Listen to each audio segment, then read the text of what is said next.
7 বছর পর আবারও মাঠে গড়াতে যাচ্ছে আইসিসি চ্যাম্পিয়ন্স ট্রফি।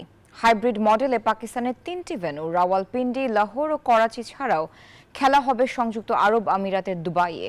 আজ পাকিস্তান ও নিউজিল্যান্ডের ম্যাচ দিয়ে পর্দা উঠবে এই মর্যাদাপূর্ণ টুর্নামেন্টের। শুরু হচ্ছে মিনি বিশ্বকাপ খ্যাত চ্যাম্পিয়ন্স ট্রফির আসর। হাইব্রিড মডেলে পাকিস্তান ও দুবাইয়ে অনুষ্ঠিত হবে 8 দলের এই টুর্নামেন্ট। স্বাগতিক পাকিস্তানের সঙ্গে 15 ম্যাচের এই আসরে অংশ নিচ্ছে ভারত, নিউজিল্যান্ড, বাংলাদেশ, দক্ষিণ আফ্রিকা, ইংল্যান্ড, অস্ট্রেলিয়া ও আফগানিস্তান। দুটি ভিন্ন গ্রুপে গড়াবে খেলা, যেখানে এই গ্রুপে পড়েছে বাংলাদেশ। টাইগারদের 3 প্রতিপক্ষ ভারত, নিউজিল্যান্ড ও স্বাগতিক পাকিস্তান। বি গ্রুপের 4 দল অস্ট্রেলিয়া, ইংল্যান্ড, দক্ষিণ আফ্রিকা ও আফগানিস্তান।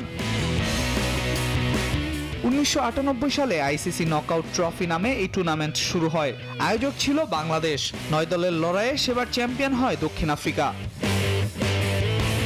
দ্বিতীয় আসরও ছিল একই নামের, তবে ছিল 11টি দল। সেই আসরে চ্যাম্পিয়ন হয় নিউজিল্যান্ড। 2002 সালে তৃতীয় আসরে এসে নাম বদলে করা হয় চ্যাম্পিয়ন্স ট্রফি। সেবার যৌথভাবে চ্যাম্পিয়ন হয় ভারত ও শ্রীলঙ্কা। 2004 সালে চ্যাম্পিয়ন ওয়েস্ট ইন্ডিজ। এর পরের 2 আসরে অস্ট্রেলিয়া। 2013 সালে ভারত আর সর্বশেষ 2017 সালের আসর সেরা পাকিস্তান। এরপর 7 বছর মাঠে গড়ায়নি ক্রিকেটের এই আসর। এবার ফের পাকিস্তানে বসছে এই প্রতিযোগিতা। 19 ফেব্রুয়ারি পর্দা উঠবে, ফাইনাল 9 মার্চ। 19 দিনের লড়াইয়ে মোট ম্যাচ 15টি। আল মাহমুদ ফাহিম, নিউজ 24।